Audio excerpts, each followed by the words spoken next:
Chapter 3, Part 1 of Ignatius Donnelly's Atlantis, the Antediluvian World. Read by Lizzie Caron. Chapter 3 is the probabilities of Plato's story. There is nothing improbable in this narrative, so far as it describes a great, rich, cultured and educated people. Almost every part of Plato's story can be paralleled by descriptions of the people of Egypt or Peru. In fact, in some respect, Plato's account of Atlantis falls short of Herodotus's description of the grandeur of Egypt, or Prescott's picture of the wealth and civilization of Peru. For instance, Prescott, in his Conquest of Peru, Volume 1, page 95, says, "The most renowned of the Peruvian temples, the pride of the capital and the wonder of the empire was at Cusco, where under the magnificence of successive sovereigns it had become so enriched that it received the name of Coricancha, or the place of gold. The interior of the temple was literally a mine of gold. On the western wall was emblazoned a representation of the deity consisting of a human countenance looking forth from amid innumerable rays of light, which emanated from it in every direction, in the same manner as the sun is often personified with us. The figure was engraved on a massive plate of gold of enormous dimensions, thickly powdered with emeralds and precious stones. The walls and the ceilings were everywhere encrusted with golden ornaments. Every part of the interior of the temple glowed with burnished plates and studs of the precious metal. The cornices were of the same material." There are in Plato's narrative no marvels, no myths, no tales of gods, gorgons, hobgoblins, or giants. Just as an aside, I'd like to say, as Lizzie Caron, that he did talk about gods, but I'll keep going with the book. It is a plain and reasonable history of a people who built temples, ships, and canals, who lived by agriculture and commerce, who in pursuit of trade reached out to all the countries around them. The early history of most nations begins with gods and demons, while here we have nothing of the kind. We see an immigrant enter the country, marry one of the native women, and settle down. In time, a great nation grows up around him. It reminds one of the information given by the Egyptian priests to Herodotus. During the space of 11,340 years, they assert, says Herodotus, that no divinity has appeared in human shape. They absolutely denied the possibility of a human being descendant from a god. If Plato had sought to draw from his imagination a wonderful and pleasing story, we should not have had so plain and reasonable a narrative. He would have given us a history like the legends of Greek mythology, full of adventures of gods and goddesses, nymphs, fauns and satyrs. Neither is there any evidence on the face of this history that Plato sought to convey in it a moral or political lesson. In the guise of a fable, as did Bacon in the New Atlantis, and More in the Kingdom of Nowhere. There is no ideal republic delineated here. It is a straightforward, reasonable history of a people ruled over by their kings, living and progressing as other nations have lived and progressed since their day. Plato says that in Atlantis there was a great and wonderful empire, which aggressed wantonly against the whole of Europe and Asia, thus testifying to the extent of its dominion. It not only subjugated Africa as far as Egypt and Europe as far as Italy, but it ruled as well over parts of the continent, to wit the opposite continent of America which surrounded the true ocean. Those parts of America over which it ruled were, as we will show hereafter, Central America, Peru, and the valley of Mississippi, occupied by the mound builders. Moreover, he tells us that this vast power was gathered into one, that is to say, from Egypt to Peru. It was one consolidated empire. We will see hereafter that the legends of the Hindus as to Deva Nahusha distinctly refer to this vast empire, which covered the whole of the known world. Another corroboration of the truth of Plato's narrative is found in the fact that upon the Azores, black lava rocks and red rocks and white in colour are now found. He says that built with white, red and black stone. Sir C. Wyville Thomson describes a narrow neck of land between Fayal and Monte d'Aguia, called Monte Queimada, the burnt mountain. This is as follows.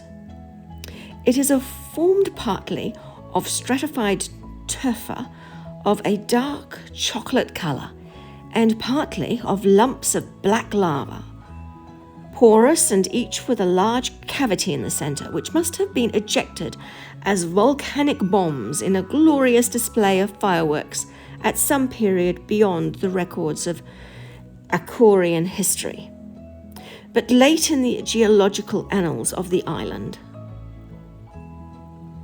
Brackets, Voyage of the Challenger, Volume 2, page 24, close brackets.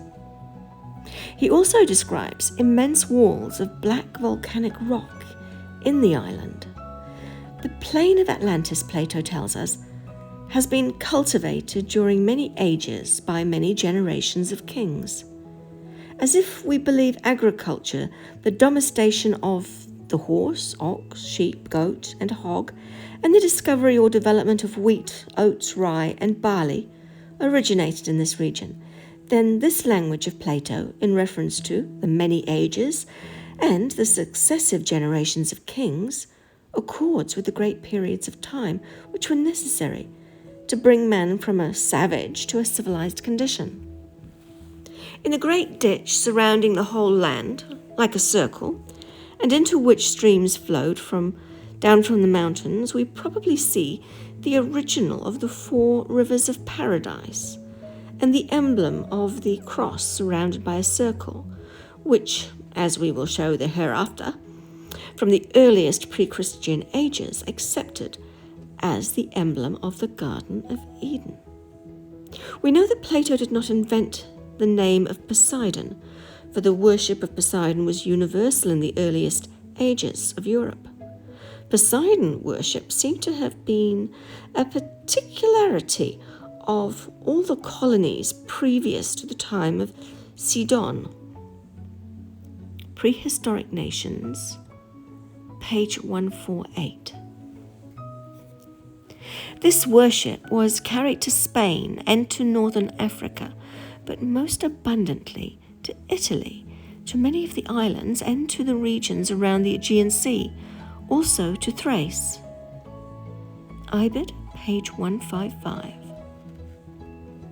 Poseidon, or Neptune, is represented in Greek mythology as a sea god, but he is figured as standing in a war chariot drawn by horses. The association of the horse, a land animal, with a sea god is inexplicable, except with the light given by Plato. Poseidon was a sea god because he ruled over a great land in the sea, and was the national god of a maritime people.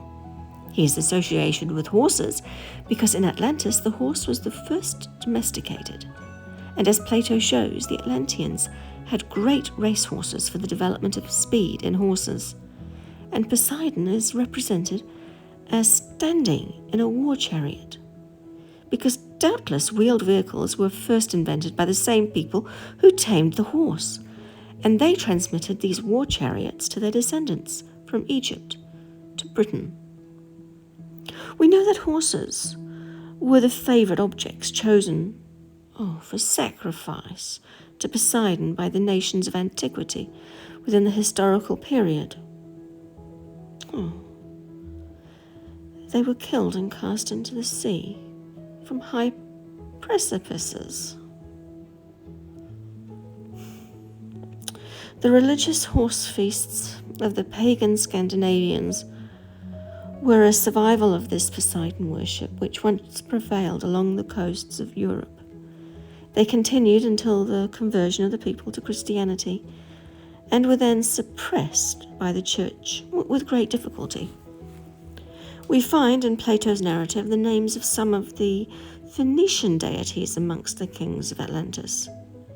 Where did the Greek Plato get these names if the story is a fable? Does Plato, in speaking of the fruits of having a hard rind, affording drinks and meats and ointments, refer to the coconut? Again, Plato tells us that Atlantis abounded in both hot and cold springs. How did he come to hit upon the hot springs if he was drawing a picture from his imagination? It is a singular confirmation of his story that hot springs abound in the Azores, which are the surviving fragments of Atlantis, and an experience wider than that possessed by Plato has taught scientific men that hot springs are a common feature of regions subject to volcanic convulsions. Plato tells us the whole country was very lofty and precipitous on the side of the sea, but the country immediately about and surrounding the city was a level plain, itself surrounded by mountains, which descended towards the sea. One has but to look at the profile of the Dolphin's Ridge as revealed by the deep sea soundings of the Challenger, given as the frontispiece to this volume, to see that this is a faithful description of that precipitous elevation. The surrounding mountains, which sheltered the plain from the north, are represented in the present towering peaks of the Azores. Plato tells us that the destruction of Atlantis filled the sea with mud and interfered with navigation. For thousands of years, the ancients believed the Atlantic Ocean to be a muddy, shallow, dark, and misty sea. Mare tenebrosum. Brackets Cosmos, Volume 2, page 151. Close brackets. The three-pronged scepter, or trident of Poseidon, reappears constantly in ancient history. We find it in the hands of Hindu gods and at the base of all the religious beliefs of antiquity. Among the numerals, the sacred three has ever been considered the mark of perfection and was therefore exclusively ascribed to the supreme deity or to its earthly representative, a king, emperor, or any sovereign. For this reason, triple emblems of various shapes are found on the belts, neckties, or any encircling fixture, as can be seen on the works of ancient art in the Yucatan, Guatemala, Chiapas, Mexico, etc., whenever the object has reference to divine supremacy. Open brackets, Dr. Arthur Schott. Smith, Representative, 1869, page 391, close brackets. We are reminded of the tiara and the triple round of sovereignty. In the same manner, the 10 kingdoms of Atlantis are perpetuated in all the ancient traditions. In the number given by the Bible for the Antediluvian patriarchs, we have the first instance of a striking agreement with traditions of various nations. 10 are mentioned in the book of Genesis. Other nations, to whatever epoch they carry back their ancestors, whether before or after the deluge, whether the mythical or historical character prevail, they are constant to this sacred number 10, which some have vainly attempted to connect with the speculations of later religious philosophies on the mystical value of numbers. In Chaldea, Boryssus enumerates 10 antediluvian kings whose fabulous reign extended to thousands of years. The legends of the Iranian race commence with the reign of 10 Poseidon. Looks like Poseidon. Kings, men of the ancient law, who lived on pure Homa, water of life, or nectar, and who preserved their sanctity. In India, we meet with the 9 Brahmadikas, who, with Brahma, their founder, make 10, and who are called the 10 Petris, or fathers. The Chinese count 10 emperors, partakers of the divine nature before the dawn of historical times. The Germans believed in the 10 ancestors of Odin, and the Arabs in the 10 mythical kings of the Adites. Open brackets, Lenormand and Chevalier. Ancient Histories of the East, Volume 1, page 13. Close brackets. The story of Plato finds confirmation from other sources.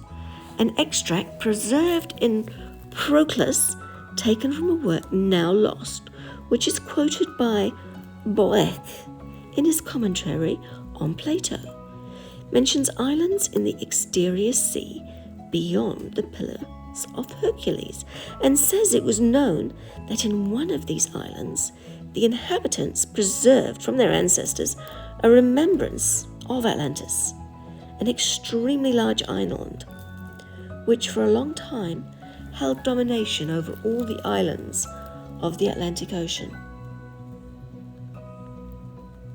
Ilian, in his Varia Historia, open brackets, Book 2, Chapter 18, tells us that Theopompus, 400 BC, related the particulars of an interview with Midas, king of Phrygia, and Selinus, in which Selinus reported the existence of a great continent beyond the Atlantic, larger than Asia, Europe, and Libya together.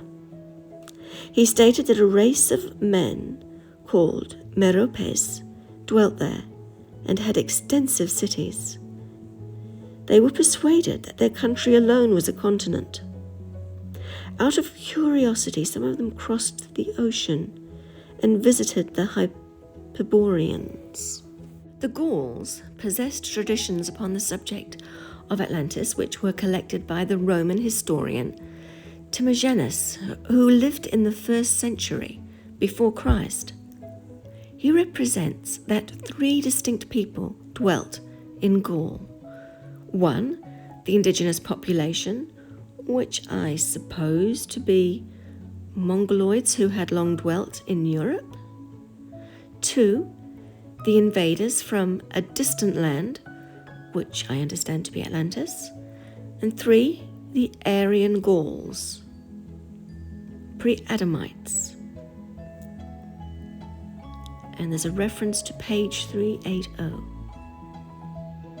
Marcellus, in a work on the Ethiopians, speaks of 7 islands lying in the Atlantic Ocean, probably the Canaries, and the inhabitants of these islands, he says, preserve the memory of a much greater island, Atlantis, which he had long time exercised dominion over the smaller ones.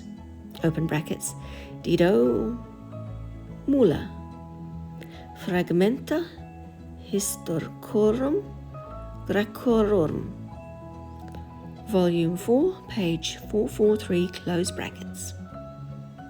Diodorus Siculus relates that the Phoenicians discovered a large island in the Atlantic Ocean beyond the Pillars of Hercules, several days' sail from the coast of Africa. This island abounded in all manner of riches. The soil was exceedingly fertile. The scenery was diversified by rivers, mountains, and forests. It was the custom of the inhabitants to retire during the summer to magnificent country houses, which stood in the midst of beautiful gardens. Fish and game were found in great abundance. The climate was delicious, and the trees bore fruit at all seasons of the year. Homer, Plutarch, and other ancient writers mention islands situated in the Atlantic. Several thousand stadia from the Pillars of Hercules.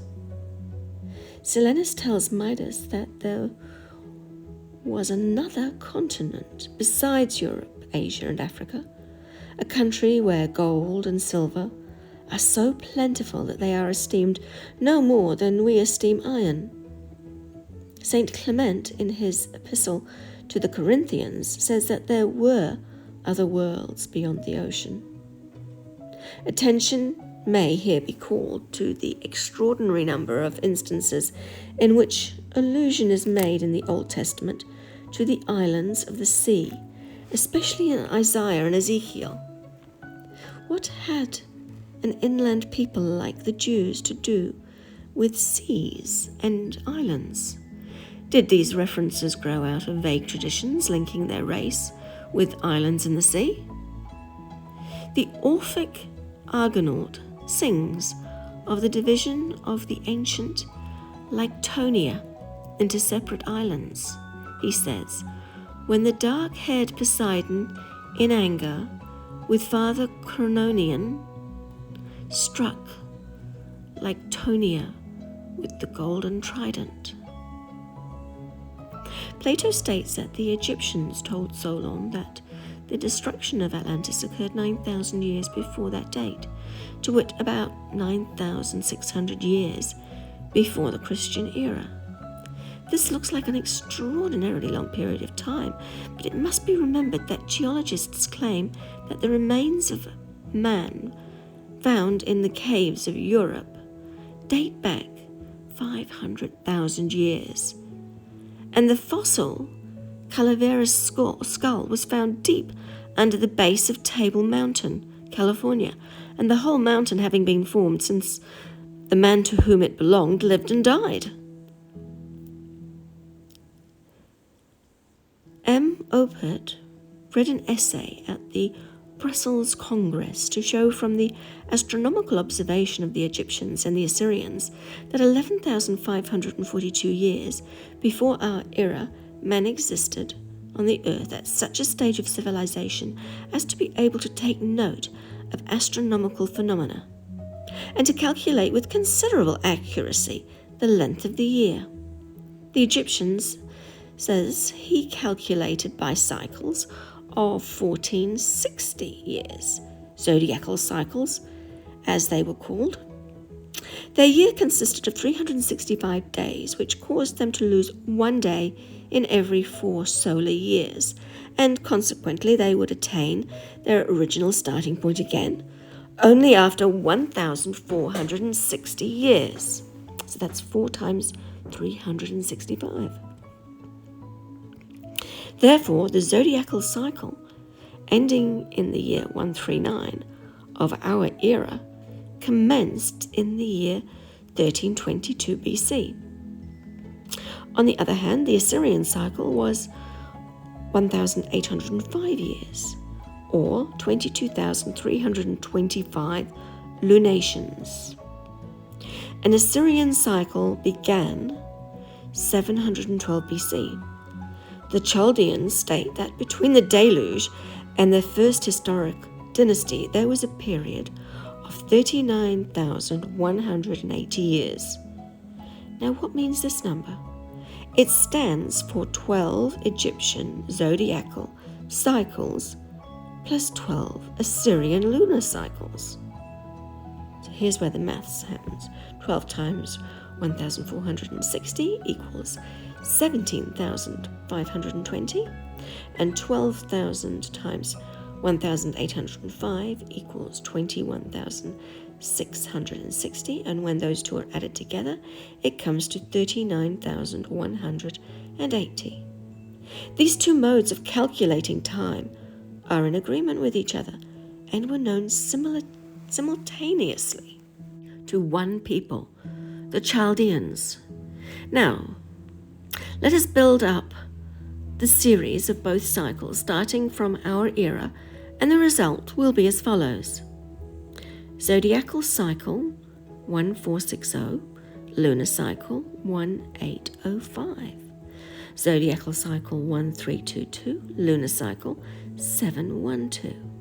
And it continues with a list along those lines. At the year 11,542 BC, the two cycles came together, and consequently they had on that year their common origin in one and the same astronomical observation. That observation was probably made in Atlantis. The wide divergence of languages, which is found to exist among the Atlanteans at the beginning of the historical period, implies a vast lapse of time. The fact that the nations of the Old World remembered so little of Atlantis except the colossal fact of its sudden and overwhelming destruction would also seem to remove that event into a remote past. Herodotus tells us that he learnt from the Egyptians that Hercules was one of their most ancient deities, and that he was one of the 12 produced from the 8 gods, 17,000 years before the reign of Amasis. In short, I fail to see why this story of Plato, told as history, derived from the Egyptians, a people who, it is known, preserved their most ancient records, and who were able to trace their existence back into vast antiquity, should have contemptuously set aside as a fable by the Greeks, the Romans, and the modern world. It can only be because our predecessors, with their limited knowledge of the geological history of the world, did not believe it possible that any large part of the Earth's surface could have been thus suddenly swallowed up by the sea. Let us then first address ourselves to that question. End of chapter 3.